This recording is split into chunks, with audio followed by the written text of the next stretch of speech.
Hi everyone, Redneck Computer Geek here. So here's my subscriber update. I'm only posting this to YouTube. You won't be seeing this up on Facebook because Facebook's algorithm is totally different than YouTube's and it's not worth posting there.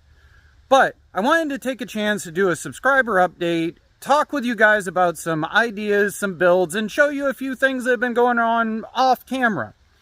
So as it is right now, off camera, I have been trying to get my truck done for inspection. I have been working on getting some stuff out of the shed so I can get rid of all of this for winter. That being said, a lot of the stuff that's in the shed has to do with Van hauling. So I'm hoping next month drag racing season will be basically officially over as of this weekend. So a couple of days after this video posts will be the last major official drag race of the year. And so I will probably either leave the machines as they are or mothball them for the season after that. But on the other hand, for you guys that are in the New England area, Thunder Valley Mower Racing will be doing another mud mower event at the Union Fairgrounds. It should be on September 10th. So if you would like to go and look into that, I will post a link to the Facebook group in the description for you guys to be able to see. And hopefully they will do a little more advertisement on it this time than they did the last time. Now, with that being said, as far as the racing goes, I know I got a little bit sidetracked with doing way more racing and a lot less lawn tractor stuff. But the problem is the market up here in Maine just plain bottomed out. There was no reason to attempt to flip lawn tractors this summer. Everybody that I know that flips lawn tractors totally decided to go into different things. And judging from watching several other YouTubers that usually are in the same genre as me, I'm not the only one. In fact, all 5 of the top guys that I usually watch and keep an eye on and stuff, all of them pretty much didn't flip this summer. But with that being said, we do have some lawn tractor projects that are going to be coming up in the next couple of weeks for you guys that are dedicated to that idea. Side note,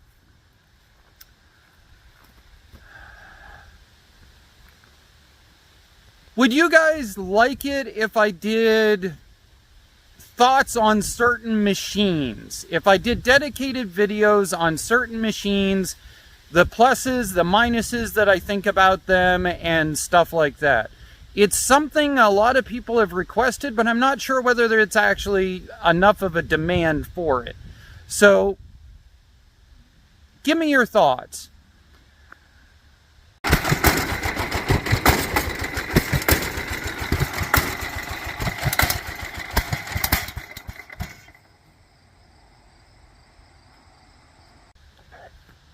On this hunk of junk here, I've had a lot of you ask why it is sitting here.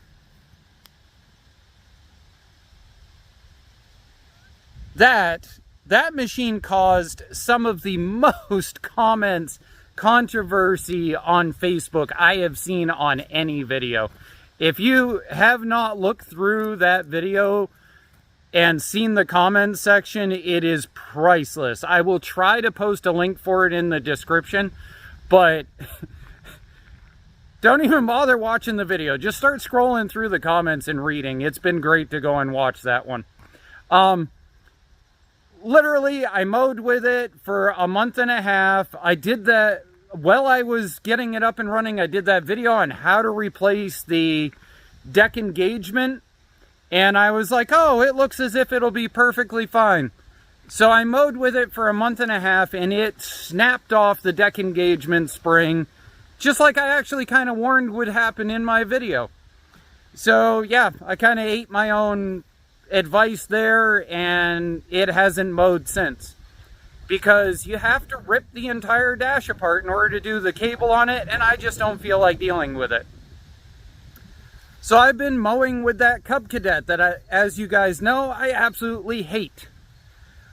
Now, we have been doing a bunch of cleanup So hopefully all of this will be all done for this fall and cleaned up.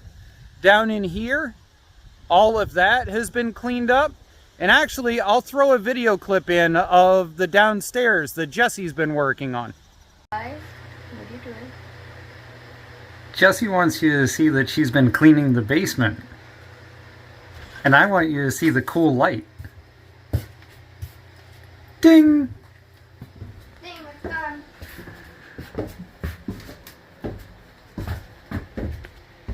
Shameless YouTube plug to go buy these. They sell these in a 2-pack for like 12 bucks. It is thermal sensitive and light sensing.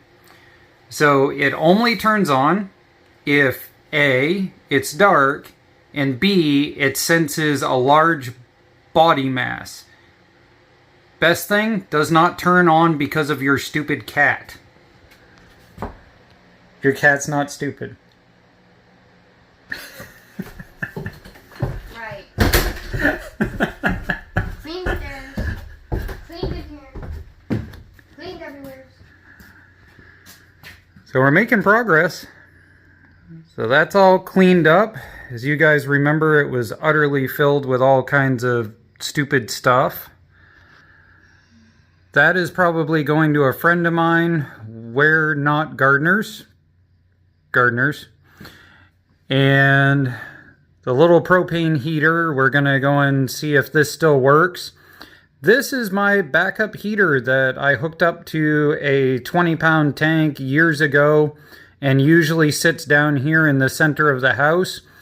And if we have a long-term outage, this is what I used to use in order to keep the house warm. Rabbit hutch is going away to a friend. And all of this back here, oh, there's one of those shameless plug light bulbs. See, let me unscrew this thing so you can see it. See right there? Awesome sensor. So when we have enough light coming in, it does not turn on. And once it gets slightly dark outside, it works great. So Jesse's been down in here. All of that is all nicely cleaned out. And all of this has now been nicely cleaned out. Paint right now is a pay to dispose of item in the state of Maine, so I got to find out what I have to do in order to consolidate this. Interesting fact about dealing with this, if you have to do the pay to dispose of, the 5-gallon bucket, they don't care if it's mixed. So take all of these, dump them in the 5-gallon bucket, crush all of these out as metal, and just pay for one 5-gallon bucket to go away. Oh, side note. I don't drink alcohol anymore, but we found this left from high quality people, and it's got a little spigot thing on the end of it and whatever. What do you think the chances are that that would hold gasoline?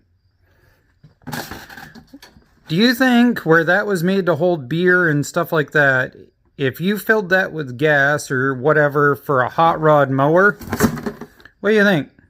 Would that hold gasoline? So that's all nice and done. We haven't worked on anything over in that area yet because we're working on the drainage outside first. But what do you think? Did Jesse make some progress or what? And I don't need to go all the way upstairs for the light to click on. Hello? 2 steps. See? Even works on tiny people. Very tiny people.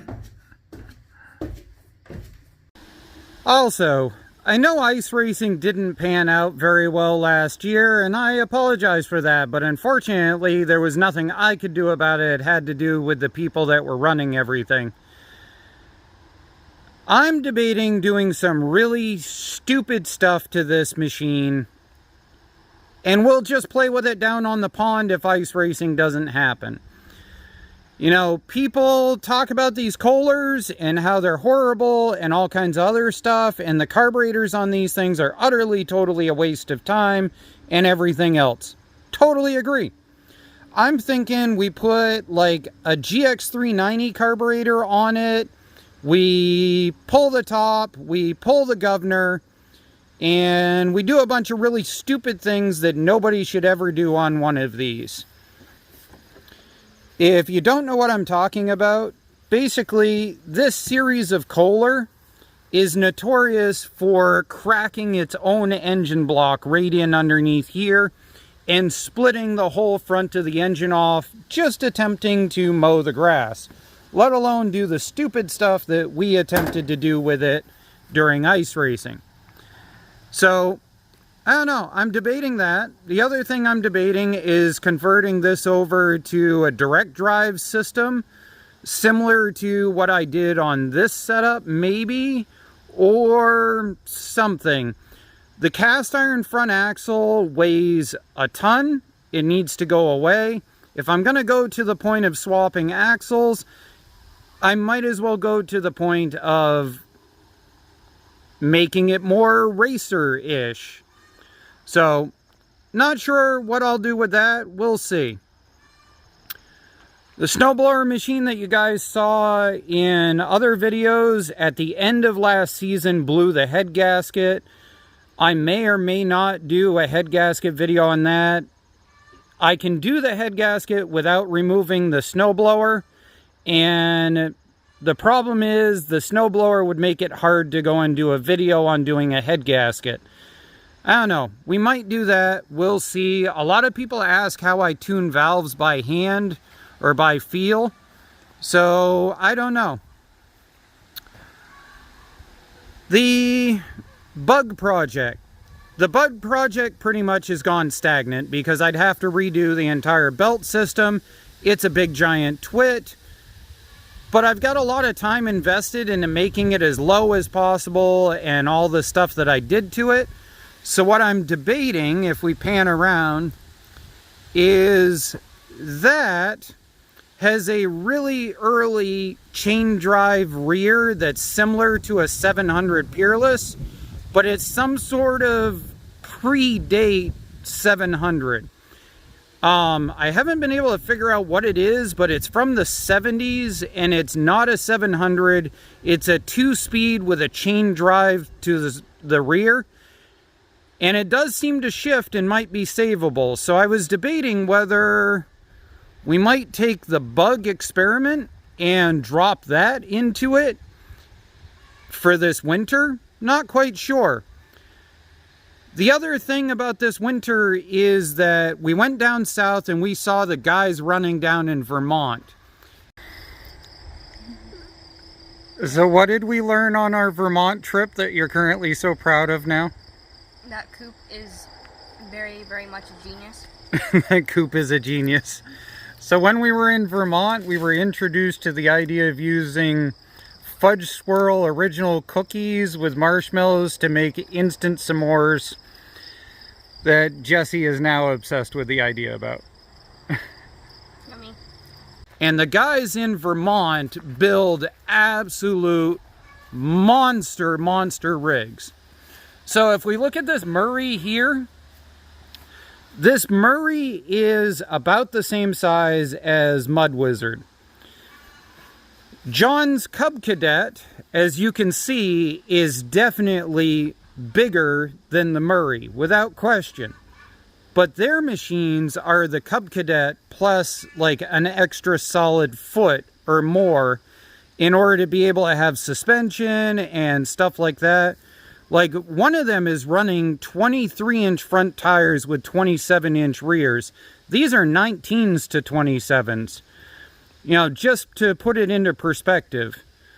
So what I'm debating is either ripping that out of there and using that Peerless 2300 cast iron rear end, stuff something under the hood, convert it to a side belt system instead.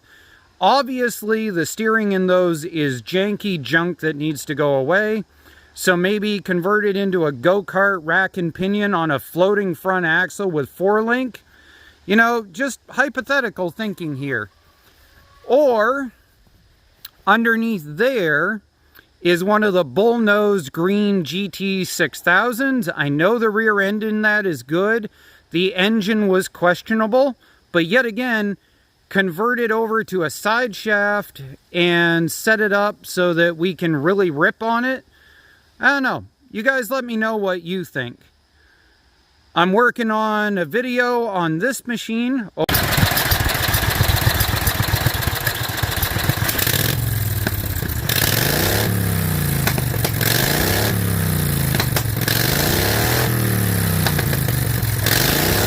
Over on RCG Racing, that should be up in the next 2 days. Potentially another video on the engine that's in that. That's got a vanny in it, and people have requested how to do a governor delete on that vanny. I'll probably do a video on that also. Let's see, garage update. Comments on this thing on Facebook are always a riot. The fact that it's a medical bed and that it holds a lawn tractor apparently is rather baffling to the average idiot of Facebook. Not sure why, but it is. This is just a regular boat winch. This is actually the boat winch that I started hauling lawn tractors with back with the original purple Ford Ranger on the YouTube channel. And it's still going strong. I use it remotely all the time. It's just bolted down to this so that I can pull this off and use the hitch bracket if I ever need to in the future. Definitely worth it. The one thing about this though is that on the out, it freewheels. And that's why I have this aimed at where there is nothing whatsoever the tractor could ever manage to get to. So that's the reason for that setup. That is working amazing. I need to re-level it one more time.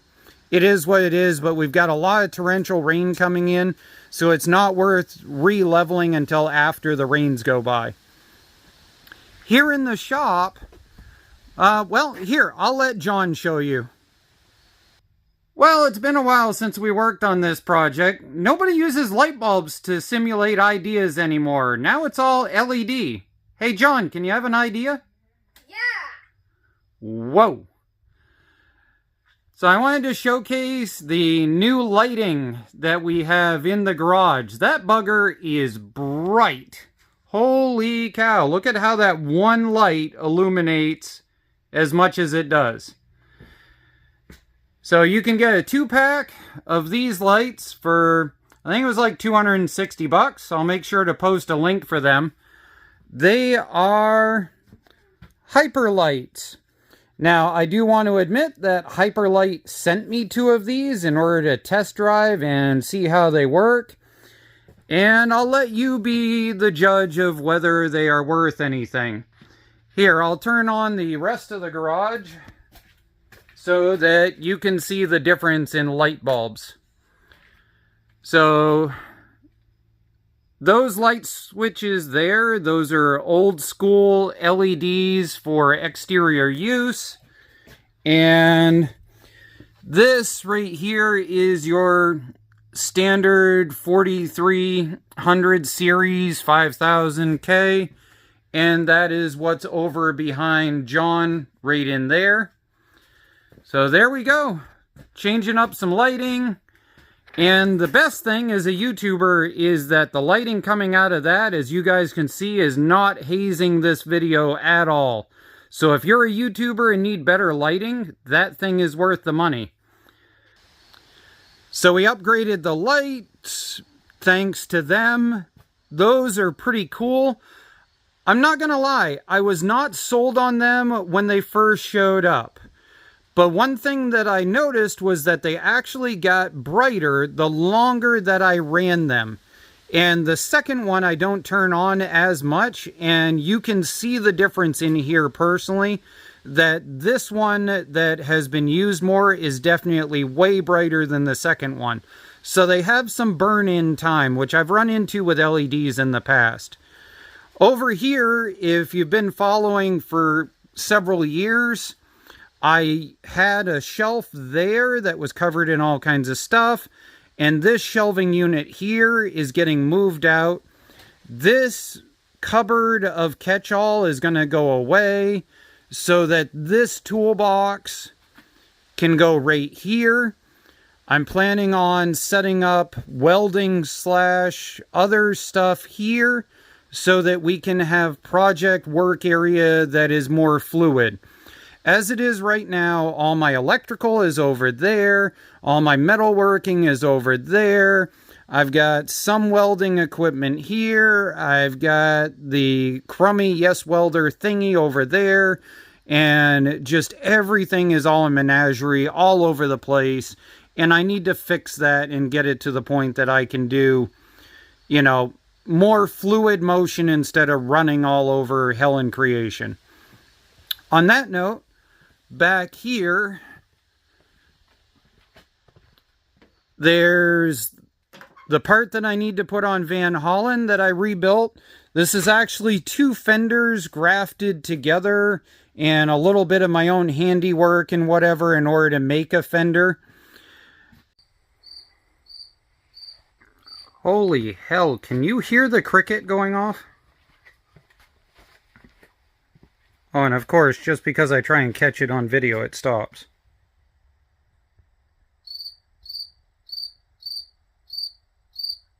There it goes. Can you hear that stupid thing? So we've got this back here all done so that we can get all the storage up there and out of the way. And that right there is going to probably come out of there, or at least get turned sideways and put up against the wall in order to make more room. But my goal is for long-term, you know, don't need to go after it, don't need to touch it very often, storage to end up back here. Things like, you know, bolts and whatever else that is not a necessity every single day that I'm working on stuff. You know, things like this bugger need to go where I can actually get to it more often. And this whole area here needs to get cleaned up and, you know, usable. You get the idea. Even installing light fixtures, welders are the answer to every problem. There's their stupid bracket. In order to mount it, I welded a couple of little tabs on it because these go into this little click-in piece here. Clicky.